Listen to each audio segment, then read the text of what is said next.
Oh, hang on. Let's see. Okay.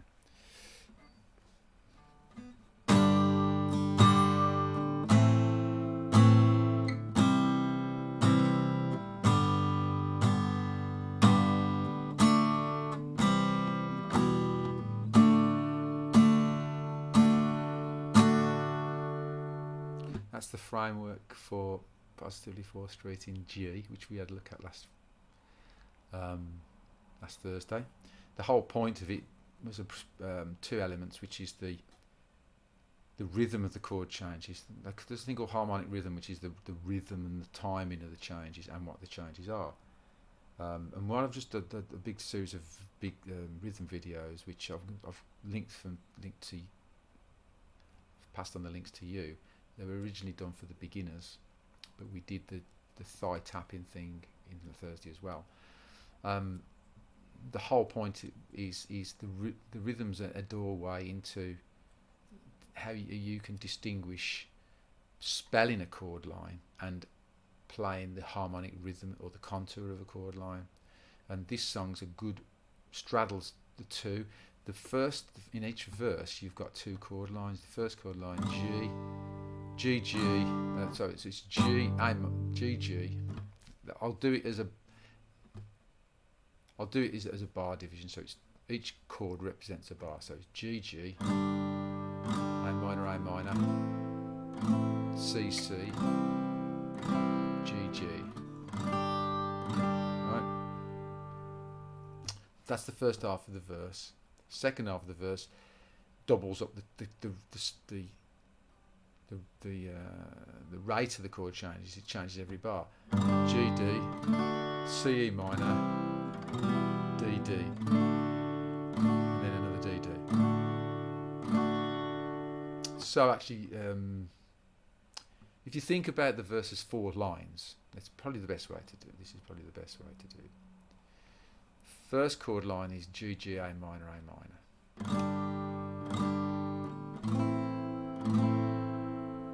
Second chord line is C, C, G, G.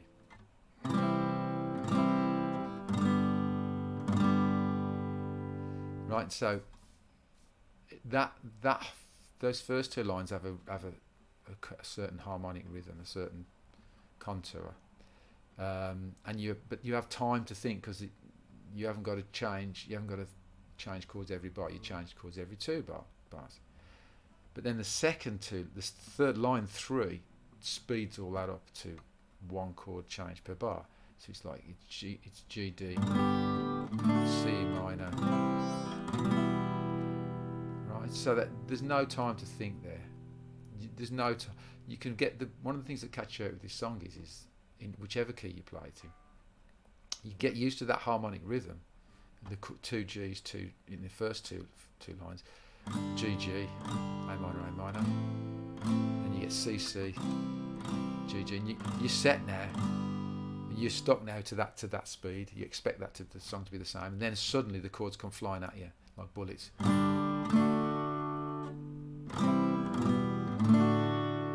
Right, that line, you just got to. That's got to come when you call for that line. There's no time to call for individual chords. You call for the line, which is I keep forgetting it. It's G, D, C, A minor, right?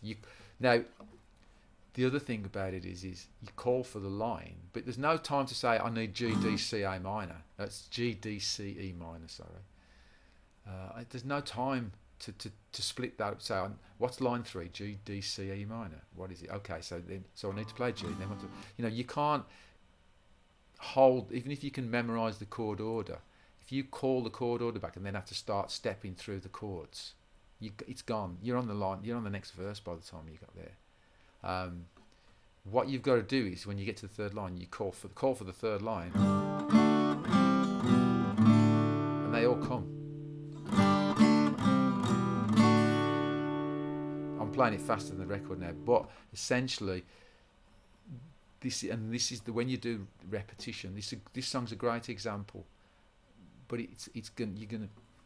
you must realise that this is something you probably have to do in every song. There's section or entire songs where you break it up down, you get down to the line level, and you can't break it down to the chord level.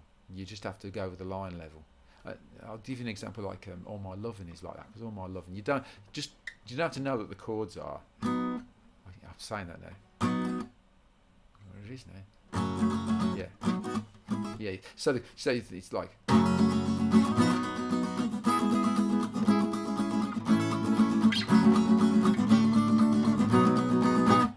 So you got all those chords.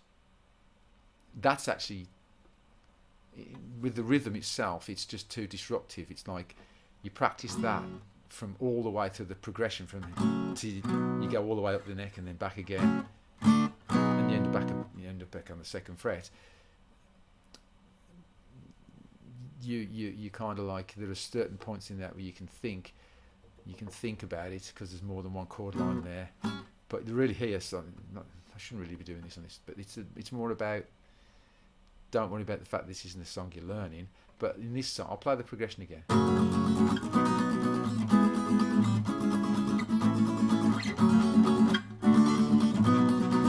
So you can pick your points where you can think, okay, am I alright? But in a chord sequence, the chords are flying at you like that. What you do is you can start playing it. I might have this point where I go, am I okay? All I've got time to think is, am I okay? Is it going right? Yeah, it's going right. And at that point, I'm okay. This chord might be an anchor point where I go, I know that's the next chord. So I've got to. There's 4 chords there. I know that, if I might go when I get that chord line, I might break this entire sequence up into this chord line. So I know this is the start chord of the chord line that's going to bring me back down the neck. And I know if I end up here, I know I've done the chord sequence right. It's there's no time to check every chord is right. You just have to have points in that entire 8 chord or 7 chord, wherever it is, run to know, yeah, I'm still alright. When I get to here, yeah, I'm alright. Off again, and then I get to there, yeah, I'm alright. That's all the time you've got. So I wanted to show you something more complicated there. So you go back to Positively 4th Street.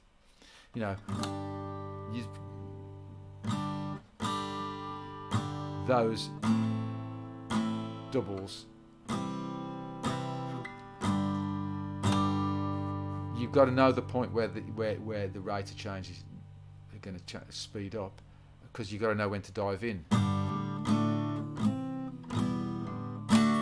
The great thing about it is you've got that increasing chord, the chords flying at you for that 3rd line, but when you get to the end of it, you sit on the D for 2 lines. Well, you sit on the D for a whole line, 4 Ds, which is again, it's hard to explain this verbally, but like it's twice as long as the first. So you got this at the start of the line 1 and 2. That's line 1, G, G, A minor, A minor. Well, the last line 4, is D, D, D, D. It's double.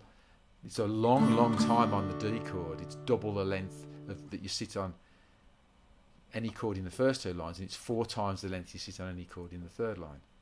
If you've got the notes in front of you when I'm saying this, you'll see what I mean. Anyway, so you treat the last line, which is just the D, you treat that 4 bars of D as a kind of decompression zone before you're off again in the 2nd verse. And that's the D points, is where you can look back and go, was that all okay? And if you're asking that question, it probably is, because otherwise you probably crashed and burned somewhere further back. You probably never get to the D. But all of this stuff is all about the difference between how you play a song and how you just follow a chord sequence. You see, something I'm going to say next week, and I'm using this a lot, is when I call the changes in order to keep the class flowing, and so everybody gets some prompting and that kind of stuff.